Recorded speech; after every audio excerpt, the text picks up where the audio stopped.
What's going on, guys? Got a good and a very important message for you in this video. We are talking about three big name running backs. We're talking three running backs that are in the top 10 consensus wise for fantasy football 2025. You need to be extremely cautious of drafting, meaning pretty much possibly avoid them after I give you this information. All right, very important. I'm talking massive names.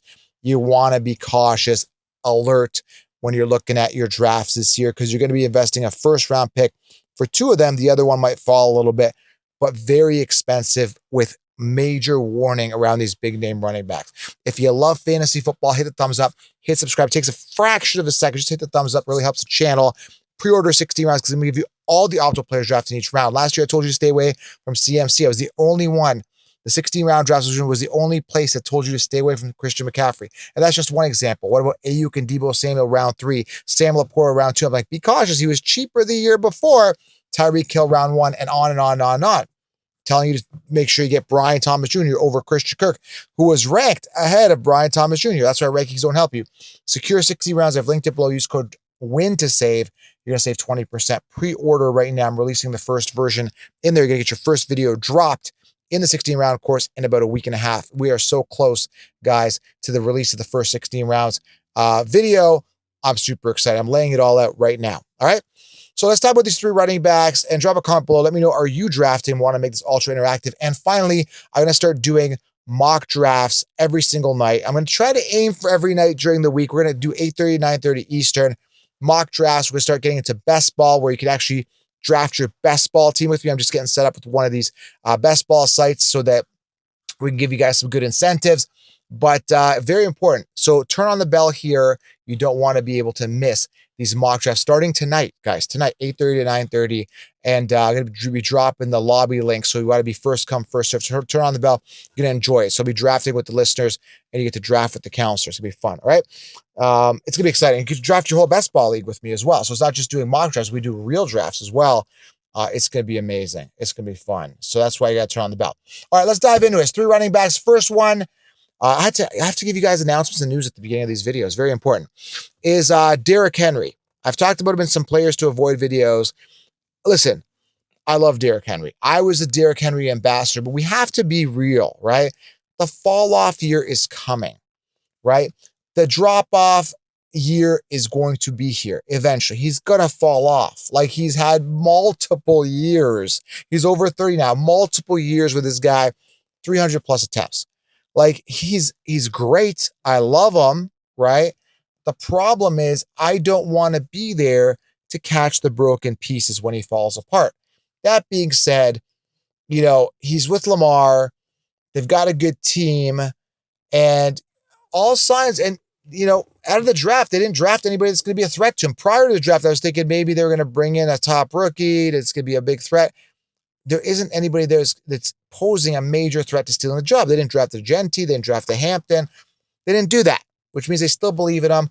That's going for him. All I'm saying is that I liked them a little bit better last year in the second round. Now you got to pay a first round pick, right? And I'd rather probably have a Genti over him, right? I'd rather have a Bajan, which is coming off earlier, but you got to just be, all I'm saying, I'm not saying these guys are going to bust. All I'm saying is just be extremely cautious, be on high alert when you're drafting these players and be aware the fall off year is imminent when you're looking at a guy who's had many successful years and over the age 30, and what goes up must come down. He's been almost too good for so long, and I'm not wishing injury, and I hope he has an amazing year and he stays healthy, but man, like, it could happen. Like, it could happen to anybody, right? But it's law of averages, law of probability, right? Like, you go good for so long. Like, if I cross a street that's got hundreds of cars driving and I am able to dodge them the first time and I come back the second time and I dodge them, eventually a car is going to hit me. Like, it's just the more you're out there, the more it's likely. Does that make sense? Right? And age doesn't help either, being higher up. Okay. That's the first one. Let me know what you think. Are you drafting Henry? I'd love to get your feedback. Second running back, I want you to be extremely cautious about. Big name, big, massive name. And I'm going to say the biggest name for the end, actually. I'll say the biggest name for the end. But I'm going to go number 2 here. And I talked about him last year as Christian McCaffrey. That being said, he's sitting as RB7. And the thing about it is I saw him fall to late second round, right? Maybe even third in some mock drafts, but they were being drafted on consensus. It wasn't real people. I was doing simulations. He went to the third round. As an RB3, it might be appealing. As a bounce back candidate, sure, if he stays healthy, he definitely bounces back. Now, the problem I have here, right, is that he is older, and the fact that it's a 50-50 on whether he stays healthy. Because remember, the year 2020 and 2021, he played 10 games. Then he had multiple seasons where he did really good. And then it was the fall off year, right? That's why I wasn't drafting him. First of all, overall, he's coming off 2 amazing seasons. And I'm like, dude, like, no, the crossing the street analogy, right? So this year, that being said, he's crossed the street. He got smoked last year, and anyone that drafted him got smoked. That being said, he could, bounce back. If I get him as an RB3, possibly, but I just think there's so many more younger running backs that just are more exciting and have more upside. A Hampton, even though he's in a bit of a committee with Najee, I think he overtakes that job eventually. Again, it's up to you guys, but another guy I want you to be extremely cautious again. Look at him this year. He's obviously fallen out of the first round with good reason. Could he bounce back? Very possible. But again, he had the down years trend, which I predicted he could be trending a little bit upwards this year, is Christian McCaffrey. Okay. The final one, and listen, I'm a big fan. I like the guy. Okay. But I'm going to tell you why you need to be cautious of Saquon Barkley this year. Very, very simple. All right. Again, law of averages and probability. Had himself a phenomenal year last year. Very hard to duplicate. He's one of, I believe, 9 running backs that had 2,000-yard rushing seasons.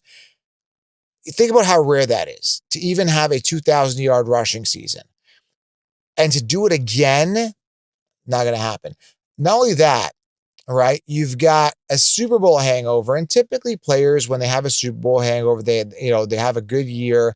It's almost like they kind of blew their load, right? We see, there's teams that have back-to-backs and like 3-peats or whatever, but once you've had like such a good season, you essentially blow your load and you're like, man, I did so well and I'm just kind of exhausted. Like, I don't know. We saw it with, Christian McCaffrey the year before, whatever it was, when he had the Super Bowl hangover. So listen, I love Saquon. I still think he has a good year. He's 100% going to regress. The factor is, it's like you got to factor in how much he's going to regress, right? If he stays healthy, that's a big if. I'm seeing another 1,600 yards rushing, and he's going to take a significant hit there. I think his touchdowns, give or take 1 or 2 less.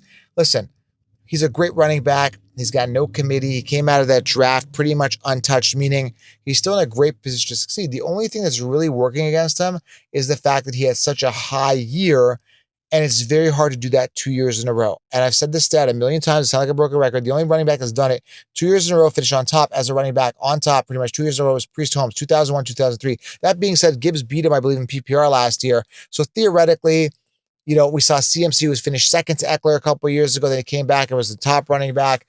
If you know what I mean?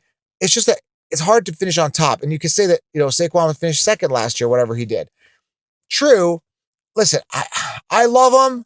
All I'm saying is be cautious. That's it. Like, he's going to regress. And then it's up to you to factor that in. That's it. Just factor in a regression, whether it be injury, something's going to happen where he's going to decline. That's all I'm talking. I'm not psychic. I'm just telling you, I've seen this based on doing this every single year for the past 12 years or whatever it is. So listen, I love these guys. I think they're all great talent. I don't love CMC that much, but you guys get the point. I think they're great, but just look for the signs, like look for possible regression based on such great seasons prior. So I would say Henry slightly trending down. I'd say Saquon trending down. I'd say CMC trending up, but make sure you get him for good value. He's definitely not, if you get him in the late second round, might be a value, third for sure. But make sure you have another running back above him that's more secure and get some running back depth later. That's why I lay out in 60 rounds where you have the perfect roster. We have a backup plan for a backup plan, all right? So turn on the bell. Make sure you guys join the mock draft tonight. I'm going to start doing these lives. Try to get on every night, 8:30 Eastern. So turn on the bell. And listen, I appreciate you guys being here, man. Just doing these SUV rants, keeping that content flowing for you guys. We're starting to get in the groove. We're starting to feel the fantasy football season around the corner. All right, we'll talk soon, guys. Appreciate it. Have yourself a great day. I'll see you at the mock draft. Turn your bell on, 8:30. We'll talk soon, Eastern time. Bye-bye.